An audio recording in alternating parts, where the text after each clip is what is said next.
Tom Brenner. The New York Times. Paul Joseph Watson is an editor and staff writer for InfoWars, the website published by arch-conspiracist Alex Jones. Stories on the site claim that the Sandy Hook shooting was a hoax and the deep state orchestrated August's racist mayhem in Charlottesville, VA. On Wednesday, when Donald Trump retweeted anti-Muslim videos from the British fascist organization Britain First, Watson thought Trump had gone too far. He tweeted, "Yeah, someone might want to tell whoever is running Trump's Twitter account this morning that retweeting Britain First is not great optics." By the end of the day, Trump had been condemned by Prime Minister Theresa May of Britain, to which he responded by going after a different Theresa May on Twitter, dragging an obscure woman who at the time had 6 followers into the limelight. In another tweet, he insinuated that the TV host Joe Scarborough killed an intern in 2001, when he was a congressman. This came after news reports informed us that Trump is still a birther and that he no longer admits that the voice on the infamous Access Hollywood tape is his own. He seems to be cracking up. There is a debate over whether Trump is unaware of reality or merely indifferent to it.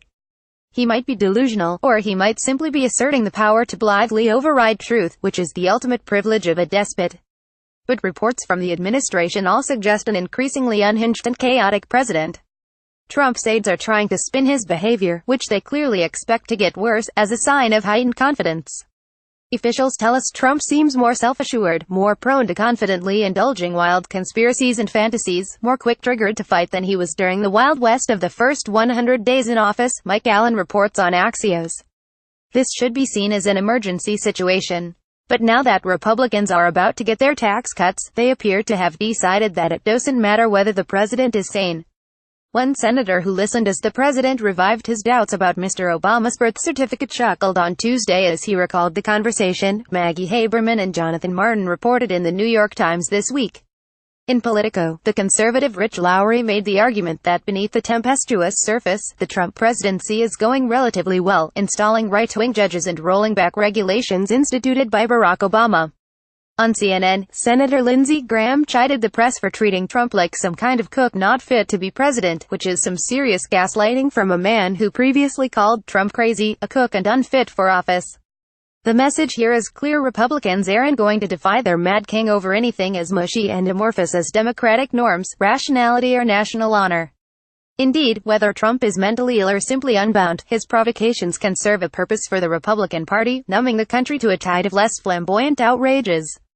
Treasury Secretary Steven Mnuchin, for example, appears to have flat-out lied when he said that his agency's comprehensive analysis shows the Republican tax bill paying for itself through economic growth. According to the Times, no such analysis exists. This should be a scandal, but when an administration lies all the time, it makes a lie like this less shocking. Less than a month ago, Thomas Wright, a senior fellow at the Brookings Institution, warned that it was a mistake to and for that what we've seen so far of the Trump administration will be as bad as it gets. As time goes on, he wrote, Trump will find people who will empower him, instead of trying to contain him. Some of these will be junior officials who gain experience. Others may be opportunists who see a chance to gain high office by pledging to be more of a loyalist than the current cabinet. One such figure, Wright wrote, might be Senator Tom Cotton, Republican of Arkansas, who has previously said that cabinet members who won't unreservedly enact the president's vision should resign. On Thursday, The Times reported that Cotton, who like the president is a defender of waterboarding, could be on his way to head the CIA. He would replace Mike Pompeo, who is himself expected to replace Secretary of State Rex Tillerson. These moves would put the country closer to war with Iran, a course Cotton almost appears to welcome. In an October speech at the Council on Foreign Relations, he said if we are forced to take action, the United States has the ability to totally destroy Iran's nuclear infrastructure. And if they choose to rebuild it, we could destroy it again, until they get the picture. Meanwhile, Trump has put us on a track toward armed conflict with North Korea. On Thursday, he resumed tweeting insults about that country's thin-skinned leader, writing, the Chinese envoy, who just returned from North Korea, seems to have had no impact on Little Rocket Man. If you think 2017 was bad, imagine an America without allies fighting another two-front war, this one involving nuclear weapons, under the leadership of the most hated president in modern history, while a torture apologist runs the CIA. The world right now is a powder keg. Trump, an untethered maniac, sits atop it, flicking a lighter that Republicans in Congress could take away, but want. If everything goes up in flames, we can't say we weren't warned.